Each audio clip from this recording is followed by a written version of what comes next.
week? I don't know him anything, but it'd be nice to get over there and come away with a win. I spoke about it last week. That certainly was where it started. We saw some good signs in the Southeast game before that too, but it was just nice to get over there. That was a big moment for New Zealand and Auckland in basketball over there, and to come away with a good result, even though we didn't win, certainly helped our season get off to a good start. How difficult is the trip there, mate? And then I know you come back to Perth straight after. Is that a direct flight to get to go from Auckland to Perth? Or how's it Nah, no direct flights coming out of New Zealand to anywhere by the sounds of it. But yeah, we'll go there Saturday morning.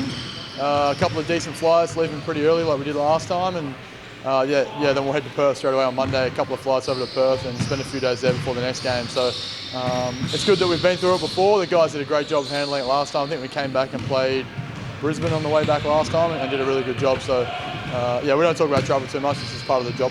Saw Vince Legal out there. I know he's out there this morning. Yeah. Clint running around. What do those two need to do the next couple of weeks? I guess Clint looked like he's looking pretty well, for example. What's he actually got to do? Just get through the practice load, I guess. Like we got a nice little block here at home. 2 weeks, we've got the bye coming up. I think I said last time, like the end of that bye will be pretty telling for both those guys where they're both sitting. So yeah, get through more days like today consistently, be able to back it up and then recover. So we'll see how Clinton will pull up tomorrow, but both had good days today. The overall fitness of the team as well. Any other concerns going into the New Zealand trip, or everybody's all good to go? No, touch wood, we're good to go. So yeah, Sammy's had another great week. He's still slowly coming back, but everyone else is cherry ripe. And on Matt Kenyon, we saw against Perth his ability to shoot the ball and what he did at the other end as well. Just a word on him, I suppose, and how he's progressing as a player and an offensive threat as well as a defensive lockdown type. Yeah, I think he's always shown the ability to shoot the ball, even from his junior days, back when people knew him coming through the ranks. And it's just a mindset for Kenny. He's such a good cutter, and I think he's changed his mindset the last couple of games, being more of a spacer first and cutter second, and that's paid off. So he's getting great looks for us, and we always talk about our predictability of our shots, whether they go in or not, and how that helps our defense. And we need him to take those shots, whether he goes 4 or 6, 0 or 6, 6 or 6, doesn't matter. And they're all really good looks on the weekend. If you're an opposition team now, do you now need to pay more attention to what he's doing when he's lurking around the perimeter? I don't know what opposition teams will do. I'm not in the game of letting anyone get open. These are all pros. They all work on it every day, and the moment you start leaving guys uncontested for threes, it can hurt you. So yeah, I wouldn't be daring to shoot it, that's for sure. Do you feel this is the toughest part of the test so far for you guys? They're all tough. This is a good little stretch here, and yeah, New Zealand's a challenge. Anytime you're going to go international and clear customs and do all that kind of stuff, it's a challenge. But all these games in the NBL are tough. I think this middle part of the year is where that's the toughest part of the year in general. Just these 2 middle quarters of the season, and we're in the second one now, and we'll find out what teams are really made of in this middle part of the year. You mentioned you've done this stuff before with all this travel. What's sort of the group mindset? Do you guys have a mantra when you sort of go on the road together and do this? Or?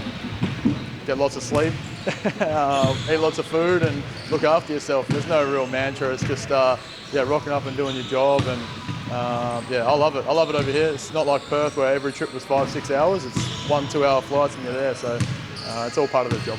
You talked about how you're entering the middle quarter. Has it talked about the team, even the 2 quarters, the middle, the second and third quarter years where seasons are defined? Is that what you're trying to get through the team? Yeah, definitely. I mean, we talked about it a bit last year, and this year it happens every year in the NBL. It's the teams that get better through the middle part of the year that usually finish strong and come home before the playoffs. So it's the grindy part of the year where practice, you get to your 40th and 50th practice of the year, and can we create an environment that promotes getting better? And we feel like we've got that here. Congrats on the Boomer stuff, mate. That's pretty Thank you. Yeah. Talking coming to play here potentially in February. That'd be exciting. Means I don't have to go to Kazakhstan, so that'd be nice. Yeah, I'm not sure what February looks like, but I've been really lucky these last couple of windows, and Gorge has really backed me in, and yeah, it's gone way further than I thought it would. But yeah, excited to do it with RC and Jack this time around, and hopefully we've got more Jack jumpers and international stuff to come.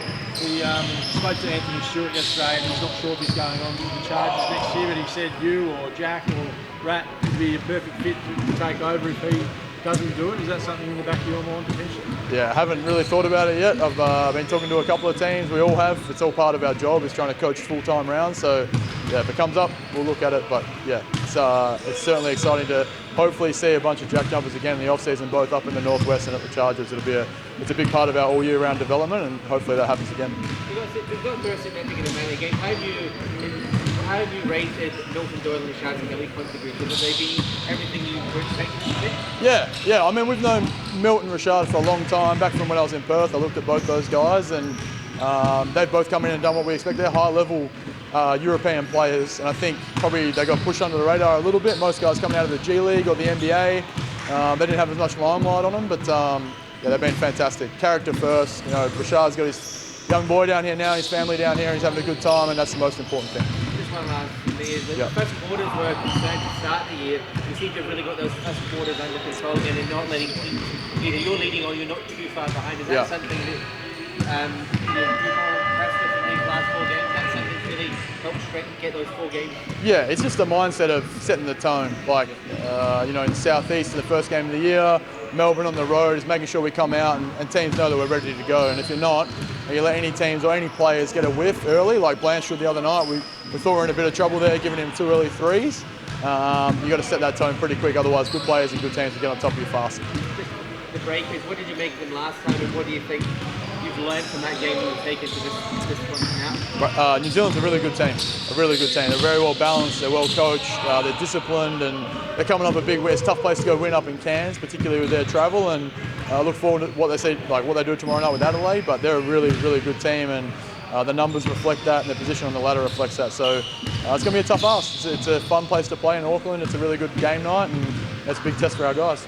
You've got really deep this year. Do you feel you've got more offensive weapons this year, and you've still got potential will to come back with that? Yeah, I think I mentioned last time, I think the chemistry of having lots of guys come back is more important than who's actually on the floor, but that's helped guys figure their spots out a little quicker this time round, and I think we're sitting number 2 in offense right now behind Sydney, and I was talking about it yesterday, like it's no surprise that 2 teams that finished well last year had good continuity this year, and now they're the top 2 teams in offense. So it's early days, it'll get figured out through this middle part of the year, but we're certainly playing with a lot of confidence and trust on that end right now, moving the ball, and that's all you can ask for. On the back of that, does it excite you where you could be in a couple of months, considering how well you're playing already?